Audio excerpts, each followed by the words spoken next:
को तफसील से जानेंगे। मुल्क में शहरों का नाम बदलने की सियासत रफ्तार पकड़ रही है। यूपी की योगी आदित्यनाथ हुकूमत ने इलाहाबाद और फैजाबाद का नाम बदलकर नाम पर सियासत को महमीज देने का काम किया। महाराष्ट्र में बीजेपी की हलीफ शिवसेना अब फडणवीस हुकूमत से औरंगाबाद और उस्मानाबाद का नाम बदलने का मुतालबा कर रही है।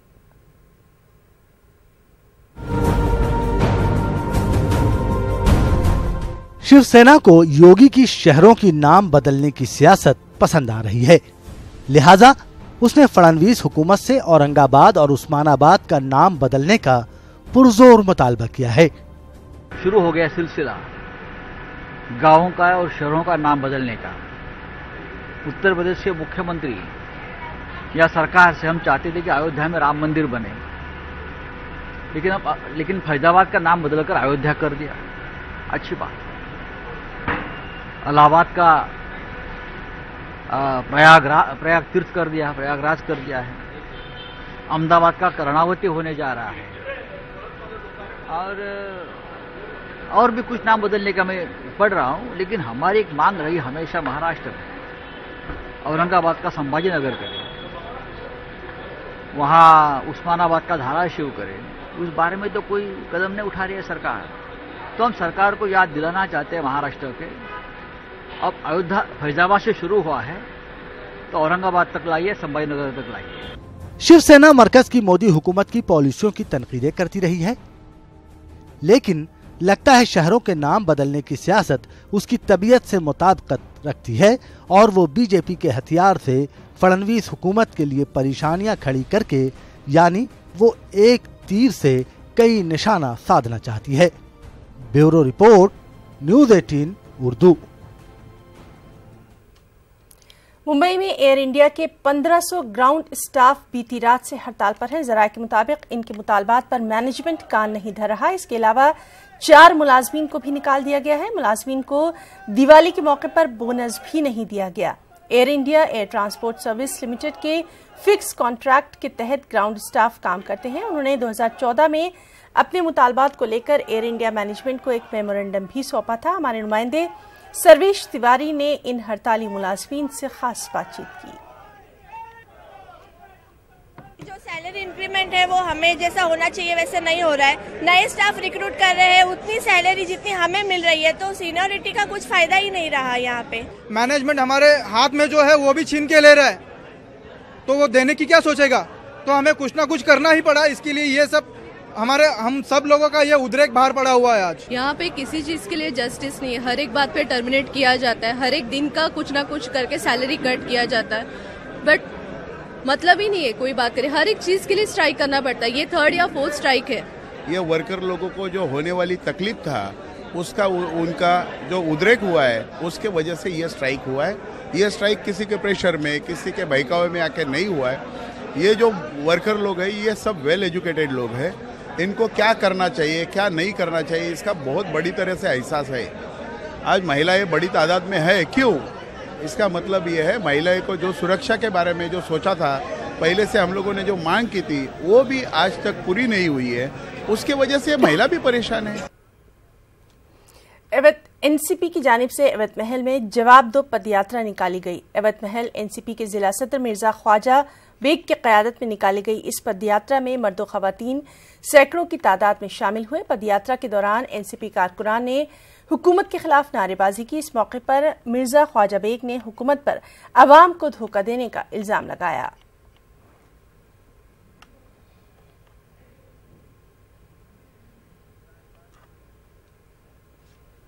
नशीली अद्वियात की स्मगलिंग की कोशिश को औरंगाबाद पुलिस ने नाकाम बना दिया। पुलिस ने 25,000 रुपए मालियत की नशावर दवाएं भी जब्त की। यह कार्रवाई जवाहर नगर पुलिस और फूड एंड ड्रग्स स्क्वाड की मदद से अंजाम दी गई।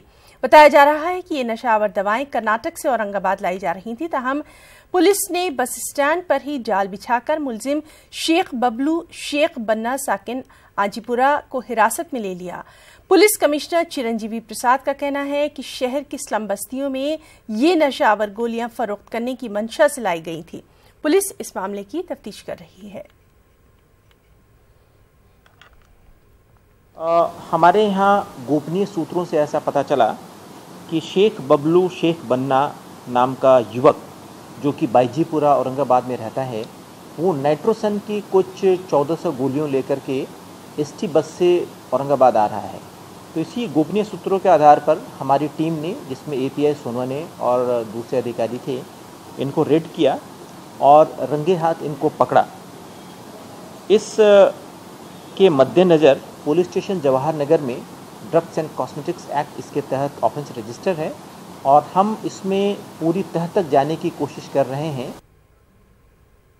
क्रिकेटर गौतम गंभीर के खिलाफ औरंगाबाद के बेगमपुरा पुलिस स्टेशन में शिकायत दर्ज करवाई गई है। शिकायत मराठवाड़ा क्रीड़ा एसोसिएशन की जानिब से दर्ज करवाई गई है। शिकायत करने वाले मोहम्मद मुजीब खान का कहना है कि साबिक कप्तान मोहम्मद अजहरुद्दीन के हाथों कोलकाता के ईडन गार्डन में बेल बजाकर T20 मुकाबले का आगाज हुआ था और इसी बात को लेकर गौतम गंभीर ने काबिले एतराज ट्वीट किया था, जिससे अजहरुद्दीन के मद्दाहों को सदमा पहुंचा। इसीलिए गौतम गंभीर के खिलाफ कानूनी चाराजोई होनी चाहिए। मुजीब खान का यह भी कहना है कि इस मामले को लेकर वो अदालत का दरवाजा तक खटखटा सकते हैं। सौरव गांगुली ने उनको बुलाए, दादा ने उनको बुलाए बंगाल में, उनका सम्मान किए। सम्मान करे बाद जो है उनके हाथ से इनॉग्रेशन करे, घंटा बजाए। तो ये गर्व की बात थी सारे क्रिकेटर प्रेमियों के लिए। मगर ये गौतम गंभीर नाम के शख्स है, इन्होंने क्रिटिसाइज़ करे कि करप्टेड लोग है और ये है। तो आपके पास अगर कुछ प्रूफ है तो आप बताइए। इसीलिए हमने इस आदमी के खिलाफ आज एक FIR दर्ज किए और उसको जो है कोर्ट में बुलाएंगे हम। इसका तो भुगतना पड़ेगा। आपको मुंह से बोल देना आसान है, ट्वीट कर देना आसान है, लेकिन जब फेस करेंगे तो तब मालूम पड़ेगा कि सच और झूठ क्या होता है। कल से मुंबई में सुन्नी दावत इस्लामी के 28वें सहरूज़ा आलमी इज्तिमा का आगाज होने जा रहा है। कल बाद नमाज जुमा मुंबई के आज़ाद मैदान में इज्तिमा का आगाज होगा। पहला रोज खवातीन के लिए, जबकि दूसरा और तीसरा दिन मर्दों के लिए मुख्तस रहेगा। 11 नवंबर को इज्तिमाई दुआ के साथ इज्तिमा इख्ताम पजीर होगा। इज्तिमा की तमाम तर तैयारियां तकरीबन मुकम्मल हो चुकी हैं। सिक्योरिटी के बंदोबस्त कर लिए गए हैं। 30 मेटल डिटेक्टर्स, डोर फ्रेम और 42 CCTV कैमरों से पूरे इज्तिमा पर निगाह भी रखी जाएगी। इज्तिमा में मजहबी इस्लाही बयानात को अहमियत दी जाएगी।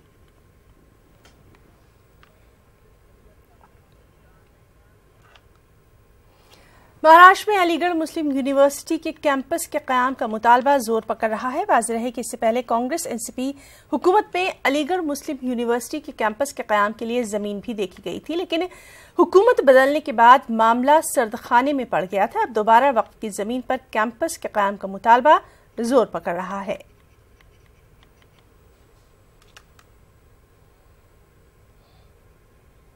सेंटर्स जो है केरला में, वेस्ट बंगाल में और किशनगंज में जो भी है वो सही चल भी नहीं पा रहे वगैरह वगैरह, ये हालात है।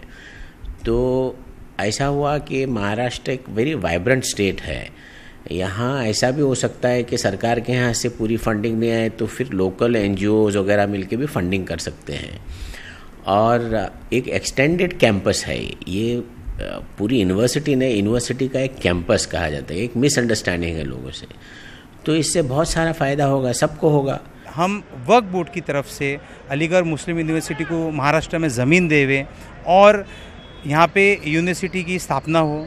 इससे हमारे बच्चों को अच्छे अच्छे कोर्सेज मिलेंगे, इससे एजुकेशन हमारे महाराष्ट्र में बढ़ेगा, एम्प्लॉयमेंट मिलेगी।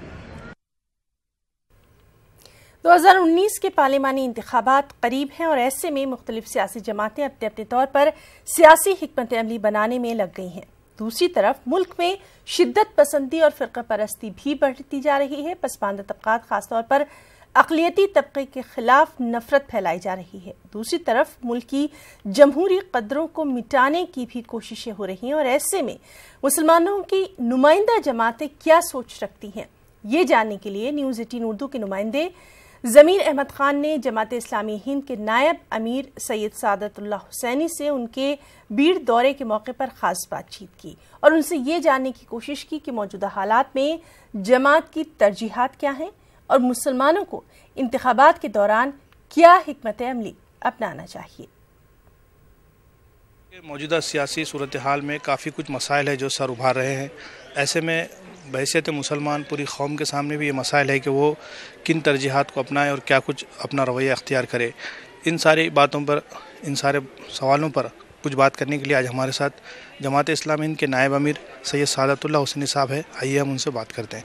साद साहब, न्यूज़ 18 उर्दू में आपका इस्तकबाल है। साद साहब, मुल्क के जो मौजूदा हालात है 2014 के बाद और उससे पहले, इसमें आप नुमाया तौर पर क्या बड़ी ऐसी तब्दीली देख रहे हैं? बिस्मिल्लाहिर्रहमानिर्रहीम। जी, बहुत सारी तब्दीलियाँ हो रही हैं। सबसे बड़ी चीज़ तो यह है कि मुल्क बहुत तेज़ी से पोलराइजेशन की तरफ जा रहा है। ज़ात पात की बुनियाद पर, मज़हब की बुनियाद पर तफरीक बढ़ती जा रही है। जो इंस्टीट्यूशंस हैं, डेमोक्रेटिक इंस्टीट्यूशंस, ज़ाहिर है कि एक जमहूरी निज़ाम में इंस्टीट्यूशंस की बड़ी अहमियत होती है, अपना एक रोल रखती हैं, और ये रोल उसी वक्त अदा हो सकता है जब ये सब आज़ादाना काम करने लगे। लेकिन मैं समझता हूँ कि बहुत तेज़ी से इन इंस्टीट्यूशंस में गिरावट आ रही है। मुल्क के जो कमज़ोर तबक़ात हैं, अक़लियतें हैं, दलित हैं, आदिवासी हैं, इनमें इनसिक्योरिटी का एहसास, अदम सलामती का एहसास, अपने आप को गैर महफूज समझने का एहसास बढ़ता जा रहा है। फिर जहाँ तक इकनॉमी का ताल्लुक़ है, ये हुकूमत डेवलपमेंट के नाम पर आई थी, तरक्की के नाम पर आई थी, बहुत बड़े बड़े ख्वाब दिखाए थे, लेकिन उस महाज पर भी ये फेलवर का शिकार है। फ़िरक़ा परस्त जो सियासत है वो पोलराइजेशन की बुनियाद पर ही आगे बढ़ सकती है। पोलराइजेशन उसके लिए लाइफलाइन होता है। तो ऐसी पॉलिसीज़ जिसके ज़रिए पोलराइजेशन बढ़े और मुल्क के मुख्तलिफ़ ग्रोहों के दरमियान नफ़रत फैले, वही फ़िरक़ा परस्त सियासत को आगे बढ़ा सकती है, उसको ताकत पहुंचा सकती है। तो ऐसा माहौल मुल्क में पैदा करने की कोशिश कर रहे हैं। सारे मुल्क के अवाम को इसी की तरफ मुतवज्जे कर रहे हैं, और तमाम मज़ाहिब, तमाम फ़िरक़ों से ताल्लुक़ रखने वाले जो संजीदा इंसाफ पसंद लोग हैं, जो इस मुल्क में अमन चाहते हैं, भाईचारा चाहते हैं, उनके साथ मिलकर यहाँ अमन भाईचारे की फ़िज़ा पैदा करने की कोशिश कर रहे हैं। जो मुख्तलिफ़ फ़िरक़ों के दरमियान एक दूसरे के बारे में गलत फ़हमियाँ फैलाई जा रही हैं, उन गलत फ़हमियों को दूर करने की कोशिश कर रहे हैं, और फिर आवाम में बेदारी लानी होगी कि वो सही उम्मीदवारों का इंतखाब करें, सही इश्यूज़ की बुनियाद पे वोट दें। सियासत से जुड़ी अहम खबर। लोकसभा इंतखाबात के करीब आते ही मुल्क में एक बार फिर तीसरा मुहाज सरगर्म दिखाई दे रहा है। बेंगलुरु की अगर बात करें तो यहाँ पर आंध्र प्रदेश के वज़ीर आला एन चंद्रबाबू नायडू ने जेडीएस सरबराह एचडी देवेगौड़ा और वज़ीर आला एचडी कुमारस्वामी से खास मुलाकात की। चंद्रबाबू नायडू ने देवेगौड़ा की रिहाइशगाह पहुंचकर जेडीएस के आला लीडरों से बातचीत की। इस मौके पर मुल्क के सियासी हालात पर भी तबादला ख्याल किया गया। इस अहम मीटिंग के बाद मीडिया से खिताब करते हुए एचडी देवेगौड़ा ने कहा कि अब वक्त आ गया है कि सभी सेकुलर पार्टियां एक प्लेटफॉर्म पर जमा हो जाएं। मोदी ने मुल्क में कई मसाइल खड़े कर दिए हैं, लिहाजा मोदी हुकूमत को इक़्तिदार से बेदखल करने की जरूरत है। वहीं चंद्रबाबू नायडू ने यह भी कहा कि जमहूरियत को बचाने के लिए इलाकाई पार्टियां एक हो रही हैं।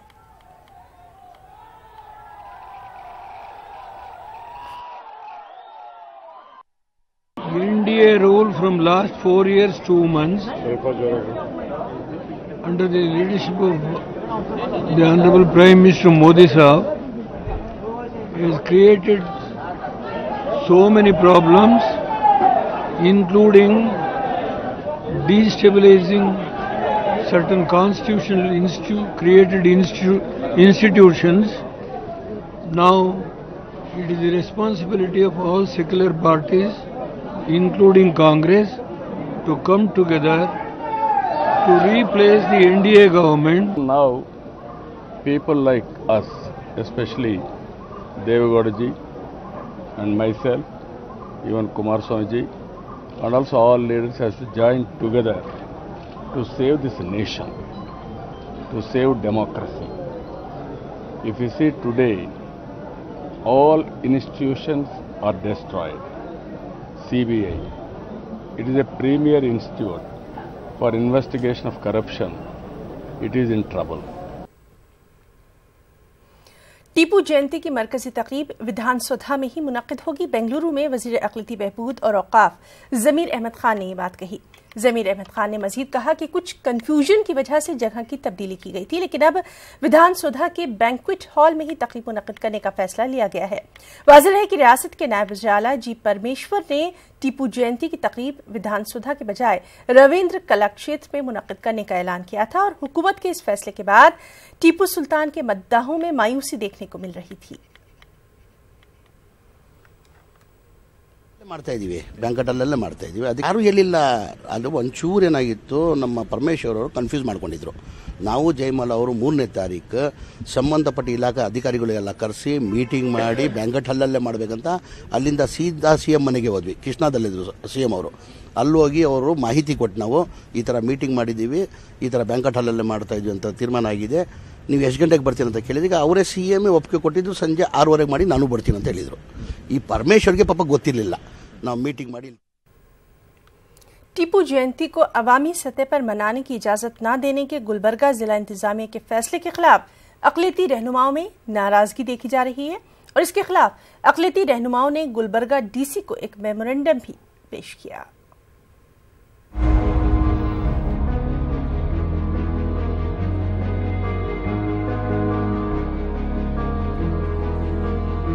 गुलबर्गा जिला इंतजामिया फरमान सादर कर चुका है कि 10 नवंबर की टीपू जयंती सिर्फ सरकारी सतह पर ही मनाई जाएगी। किसी गैर सरकारी फर्द, सियासी जमात, अंजुमन या तंजीम को टीपू के नाम पर किसी भी तरह के प्रोग्राम के इनेकाद की इजाजत नहीं दी जाएगी। गुलबर्गा जिला इंतजामिया के इस फैसले के खिलाफ शहर की कुछ मुस्लिम तंजीमों और जमातों ने डिप्टी कमिश्नर को एक मेमोरेंडम हवाले किया। टीपू सुल्तान के कंट्रीब्यूशन, टीपू सुल्तान के कारनामे, टीपू सुल्तान के अचीवमेंट्स और हमको क्या सबक दिए उन्होंने, उनकी ज़िंदगी जो 49 साल ज़िंदगी गुजारे, किस तरीके से ज़िंदगी गुजारे, ये आने वाली जनरेशन को, नए स्टूडेंट्स को, बच्चों को, नई नस्ल को बताना बेहद ज़रूरी है।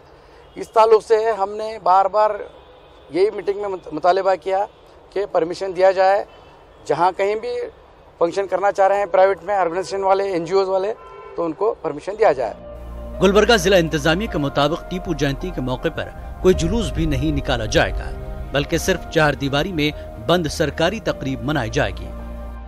टीपू सुल्तान रहमतुल्लाह अलैह की जयंती 4 दीवारों में डर कर, छुप कर जो मनाते हैं, ये उल्टा टीपू सुल्तान रहमतुल्लाह अलैह के ऊपर एक क्या बोलते हैं, उनके ऊपर उनकी स्टैच्यू के ऊपर, उनके स्टेटस के ऊपर धब्बा करे। ऐसा ये काम कर्नाटक की state government, last time Siddaramaiah की गवर्नमेंट भी की, इस बार की मिली जुली सरकार भी वही काम कर रहे हैं। कुछ लोग, कुछ सरपरस्त लोग नहीं चाहते टीपू सुल्तान जयंती को मनाने का। वैसे लोगों के ऊपर एक्शन लेकर उनको परमानेंटली उसका एक सोल्यूशन निकालना है। कब तक डर कर, छुप कर, खामोश होकर ये तरह की जयंती मनाते हैं?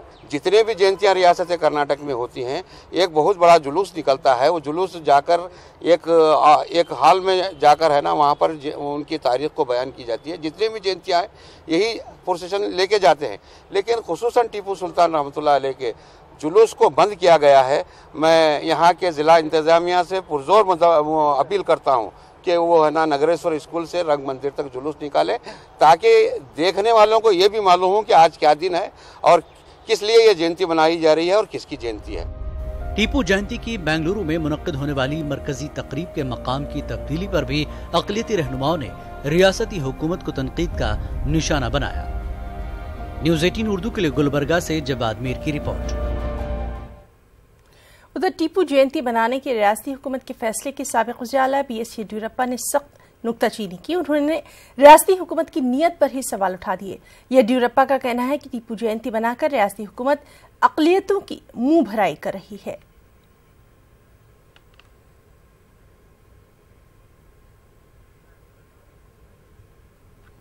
SDPI ने कुत्तों का शिकार हुए मासूम बच्चों के साथ इंसाफ का गुलबर्गा म्युनिसिपल कॉर्पोरेशन से मुतालबा किया। उन्होंने ये भी मुतालबा किया कि जिन बच्चों को कुत्तों ने काटा उनको मुआवजा दिया जाए। इन मुतालबात को लेकर SDPI ने गुलबर्गा म्युनिसिपल कॉर्पोरेशन के दफ्तर के बाहर अपना एहतजाज दर्ज करवाया। एहतजाजियों में कुत्तों का शिकार हुए मासूम बच्चों के वालिदैन भी शरीक रहे। एहतजाजियों ने मुतासिरीन को एक्स ग्रीशा देने का मुतालबा भी किया। गुलबर्गा शहर के अक़लियती इलाकों में इन दिनों कुत्तों की आबादी में बेहद इजाफा देखा जा रहा है। गुज़िश्ता माह एक ही दिन में कुत्तों ने 10 से ज्यादा बच्चों को काटा था।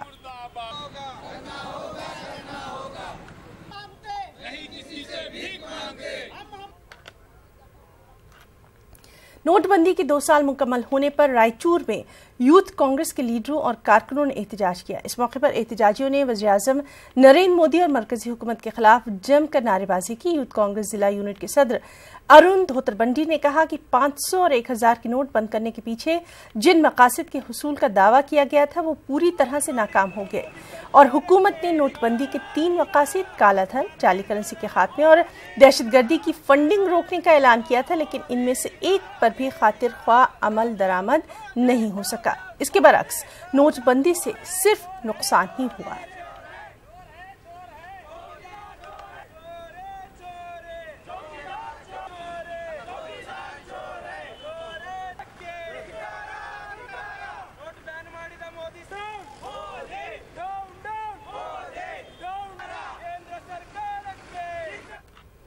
मौलाना अबुल कलाम आज़ाद के वेब पोर्टल को बंद किए जाने पर साबिक मरकजी वजीर के रहमान खान ने अफसोस का इजहार किया।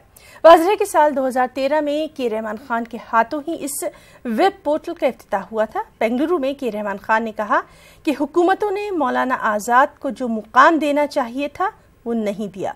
उन्होंने कहा कि सिर्फ वेब पोर्टल ही नहीं बल्कि मौलाना आज़ाद की शख्सियत को नुमाया करने की हर सतह पर कोशिशें होनी चाहिए। मैं ये कहूँगा कि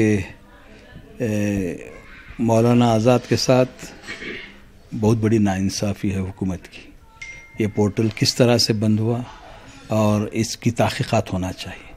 यानी हुकूमत हिंद एक पोर्टल शुरू करती है और वेब साइट जब खोला जाए तो नॉन पेमेंट के लिए और साइट फॉर सेल करके अगर जाता है तो ये शर्म की बात है। कोई भी हो इसकी ज़िम्मेदारी हुकूमत, और मैं समझता हूँ कि हाई लेवल में इसकी तहक़ीक़ात होना चाहिए कि इतनी मौलाना आज़ाद के साथ इतनी बड़ी नाइंसाफ़ी बर्दाश्त नहीं की जाएगी। 11 नवंबर 2013 में ये पोर्टल शुरू हुआ और ये पोर्टल बंद हुआ 6 महीने के बाद।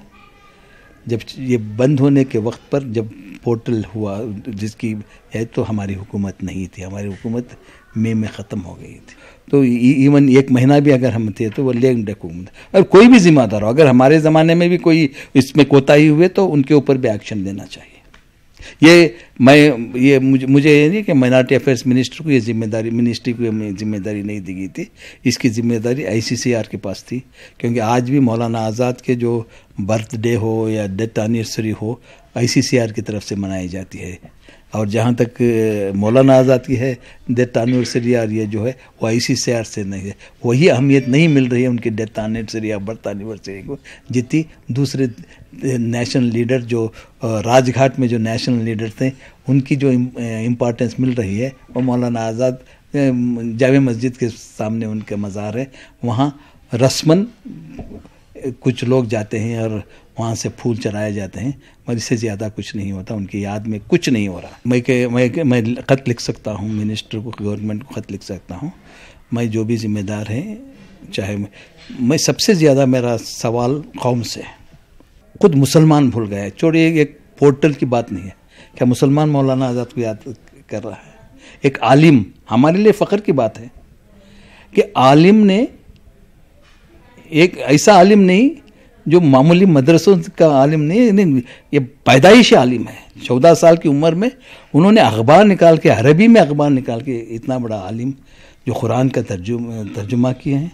वैसे आलिम ने सियासत में ऊंची दर्जे तक पहुंचा। क्या हमारे लिए फ़ख्र की बात नहीं है? क्या हमारे मदरसों में मौलाना आज़ाद को पढ़ाया जाता है? क्या हमारे मदरसों में मौलाना आज़ाद को एज ए आलिम की उनकी शख्सियत को उजागर हम कर रहे हैं? क्या सियासी लीडर अलग बात है, क्या मौलाना आज़ाद के जो कंट्रीब्यूशंस हैं, उनके जो ख्यालात हैं मुल्क और डेमोक्रेसी के ऊपर, जो मौलाना आज़ाद के ख्यालात हैं और जो ने वो इत्तेफाक और इत्तेहाद के लिए, और खाली उनकी एक तकरीर जो जामे मस्जिद में हिंदुस्तान के मुसलमानों को जो एड्रेस करके उन्होंने तकरीर किया है, वो तकरीर को कहीं कभी हम याद करने की कोशिश करें।